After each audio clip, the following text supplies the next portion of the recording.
축팬 여러분 안녕하십니까. 어려운 경기를 펼쳤던 우리 대표팀 2차전은 더 어려울 예정입니다.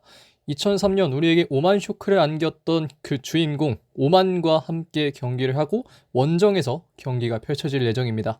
과연 오만전은 어떻게 흘러갈지 한번 지금부터 알아보도록 하겠습니다. 자, 오만 대표팀은 팔레스타인 대표팀, 1차전 상대였던 이 팔레스타인 대표팀보다 순위가 20위 높은 76위의 피파 랭킹을 만들어내고 있습니다. 지난 2차 예선에서는 D조 1위, 4승 1무 1패라는 성적을 거뒀고 득실차 역시 플러스 9점으로 상당히 또 여유있게 D조 1위를 차지했다고 확인할 수가 있겠는데요. 물론 D조의 세부 상황을 보면 좀 다르지만 이렇게 어쨌든 1등을 했던 오만 대표팀은 3차 예선 첫 경기였던 지난 이라크와의 원정 경기에서 전반적으로 대등한 경기를 펼쳤지만 아쉽게도 세트피스 실점을 초반에 하면서 1대0 패배를 거뒀습니다. 하지만 역시 앞에서 말씀드렸다시피 전반적으로 대등한 경기를 펼쳤기 때문에 이 패배가 오만 대표팀의 모든 걸 설명한다고 할 수는 없겠고요. 그만큼 절대 만만하게 볼 수 없는 팀이고 이들 역시 조 1위 중 한 팀이었다는 점에서 우리가 오만 대표팀을 경기하지 않으면 안 될 이유는 없다 라고 또 확인을 할 수가 있겠습니다. 자, 그래서 이 오만의 1차전이 어땠냐 이걸 좀 더 중점적으로 들어가서 살펴보면 일단 경기 결과 1대0 패배였는데 전술적으로 보면 공격 쪽에서는 프리롤 한 명의 프리롤 선수를 두고 크게 두 가지 빌드업 패턴을 만들어낸 이후에 이제 때때로 역습을 가져가거나 아니면 지공 상황에서는 이 프리롤 선수가 좀 움직여가면서 보여주는 전술적인 움직임들이 있었고 수비 진영에서는 이후에도 역시 설명을 하겠지만 특정한 라인을 기준으로 이 로우 블록이냐 아니면 전방에서의 압박을 어느 정도 가져가느냐 이런 점에서 좀 차이를 두고 있다고 할 수가 있겠습니다. 선수 기용의 측면에서는 현재 감독인 야로슬랍 실하비 감독이 보통 이제 그간 가져간 베스트 11을 좀 유지를 하는 편이고요. 퇴장 선수와 부상 선수를 제외하면 2차전도 비슷할 거라고 생각을 합니다. 이 2번 알 무살라미 선수가 이제 왼쪽 센터백을 보는 선수인데 이 선수가 이 1차전 후반 중반 즈음에 이제 허벅지를 잡고 나가는 부분이 있어서 이 선수 부상 가능성이 있고 이제 4번에 수비형 미드필더 알라위 같은 경우에는 경고 누적 퇴장이 있으면서 이 알라위 선수는 무조건 이제 다음 경기 저희와의 경기에 뛸 수가 없고 알 무살라미 같은 경우에는 부상이 완치되지 않는다면 역시 뛰기 좀 어려운 상황이라고 할 수가 있겠습니다. 자, 지난 경기 이 오만 대표팀 선발 라인업 다음과 같고요. 보시는 대로 이제 4-3-3 정도를 사용했다. 4-3-3 내지 4-2-3-1, 4-2-3-1 좀 더 맞겠네요. 4-2-3-1. 또 어떻게 보면 또 4-4-2까지 될 수 있는 그런 라인업을 사용했고 이게 전반적으로 봤을 때 이 실하비 감독의 베스트 11이었다라고 좀 생각을 해주시면 될 것 같습니다. 자, 이제 전술적으로 조금 더 들어가서 보겠는데요. 일단 공격 부분에서 이 오만의 빌드업 패턴을 좀 보겠습니다. 오만의 빌드업 패턴은 전반적으로 한 두 가지 정도로 나뉜다고 생각을 할 수가 있겠는데요.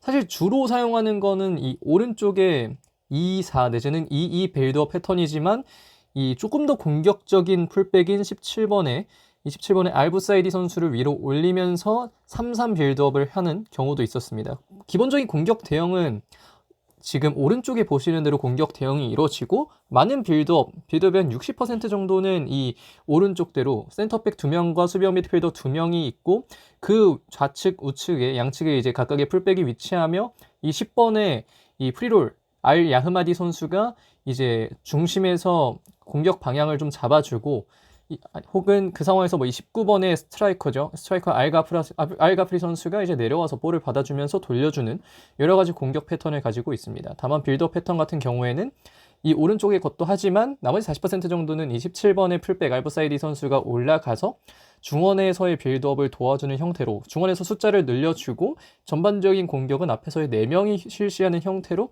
좀 오만이 공격을 전개한다라고 생각을 할 수가 있겠습니다.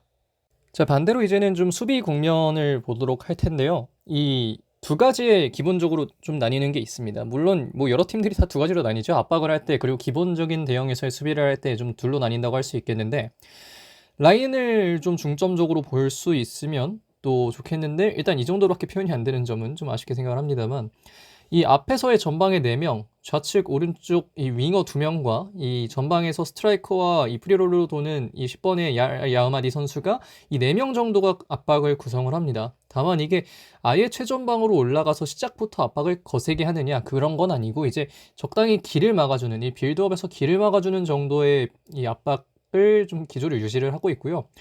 그렇기 때문에 어떻게 보면 이게 압박까지는 아니고 그냥 적당한 뭐 디펜딩이라고 생각을 할 수 있겠지만 저는 이 정도까지는 압박으로 좀 구분을 해서 이렇게 말씀을 드리고, 이 뒤에 있는 4번, 23번 이 두 명의 이 수비형 미드필더 내는 중앙 미드필더 선수들은 압박이 어느 정도 성공하겠다 싶으면 이제 올라가고, 아닌 경우에는 후방에서 유지를 하고 있습니다. 그러면서 이제 간격은 맞춰줘야 되기 때문에 뒤에 있는 선수들도 함께 올라가지만 전반적으로 그런 압박이 통하지 않고 바로 위에서 올라오고 있다, 천천히라도 올라왔다면 오른쪽에 기본 대형으로 넘어갑니다. 4-4-2 정도의 대형 유지하고 있고, 이 4-4-2 두 줄 수비는 뭐 많은 뭐 예를 들면 전력이 조금 약한 팀이나 혹은 뭐 전력이 강하다고 하더라도 이 기본적인 수비 대형은 4-4-2 정도로 잡고 가는 경우가 많죠. 오만 역시 압박은 위에 4명, 앞에서 말씀드렸다시피 공격도 위에 4명이 하지만 압박도 위에 4명이 하고, 이 기본적인 대형으로 돌아가는 경우가 많다. 결국에는 이 압박을 거세게 걸지는 않기 때문에 기본 대형으로 가는 경우가 많지만 여전히 압박을 뭐 안 하는 건 아니니까요. 이런 점에서는 우리 대표팀이 이런 점 좀 생각을 해보고 좀 들어갔으면 하는 생각도 좀 있습니다. 자, 오만 대표팀의 지난 이 우리 대표팀과의 경기는 가장 최근 이제 2015년 호주 아시안컵이었는데요.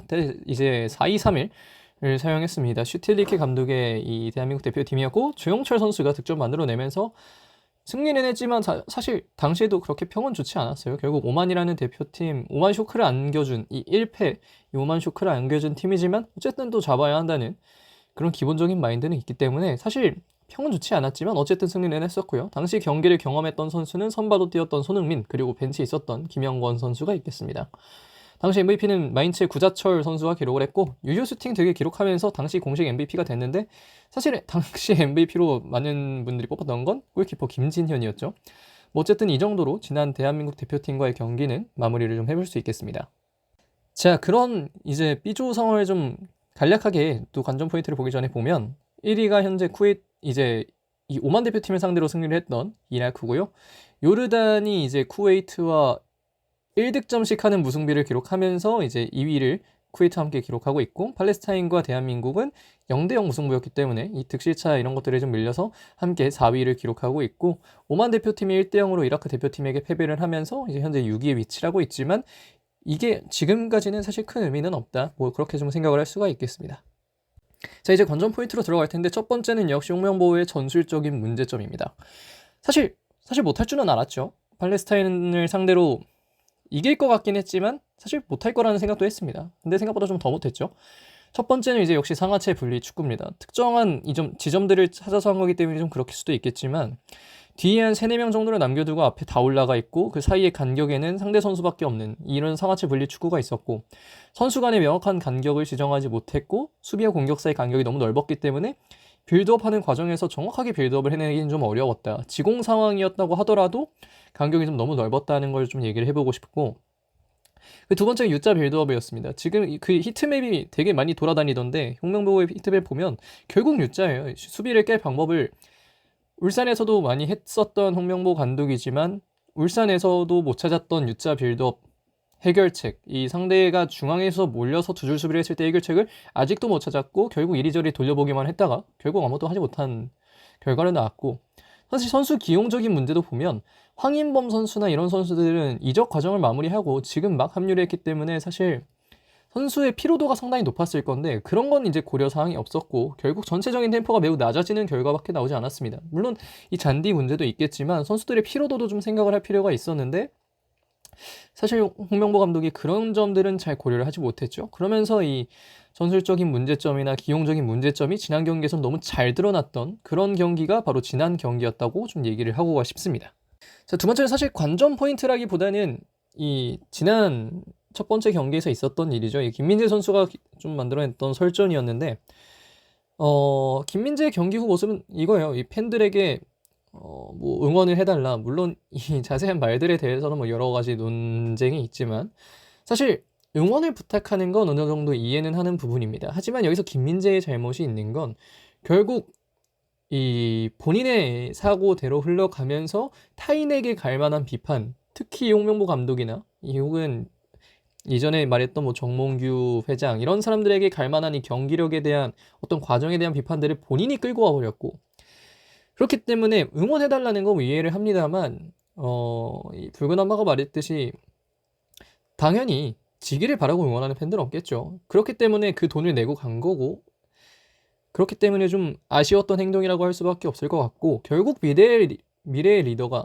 물론 이 김민재 선수가 지금 29살이긴 합니다만, 미래의 리더가 김민재라는 걸 봤을 때 이성용 선수가 말했던 리더는 묵직해야 된다. 진짜 묵직해야 돼요. 이게 뭐 밈이 아니라 진짜 리더는 좀 묵직해야 되는데, 지금과 같은 모습, 특히 감정적으로 휘둘리는 모습은 아쉬울 수밖에 없고, 김민재가 리더가 아니라는 것만 증명하는 것이 되기 때문에, 김민재 선수가 뭐 아무리 아쉬운 게 있다고 하더라도 이런 식으로 흘러가는 건 좀 아쉽지 않았나라는 생각이 좀 많이 드는 장면이 김민재 선수의 장면이었습니다. 하지만 여전히 김민재는 우리 수비의 핵이고, 그만큼 우리 수비진에서 해줘야 될 역할이 상당히 많은 선수이기 때문에, 이번 일로 너무 많은 그런 비난과 비판을 하기보다는 조금 더 이 선수에게 힘을 실어줘도 괜찮지 않을까라는 개인적인 감정은 좀 가지고 있지만, 뭐 비판과 비난 자유니까요.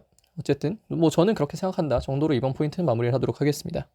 자, 다음은 이제 2차전을 바라보는 마음, 특히 홍명보 감독과 이 코칭 스태프들이 가져야 될 마음인데, 사실 역대급 노잼 경기였고 결과조차 좋지 않았습니다. 감독의 전술 문제 있다고 말씀드렸고, 선수의 컨디션 문제도 있었죠.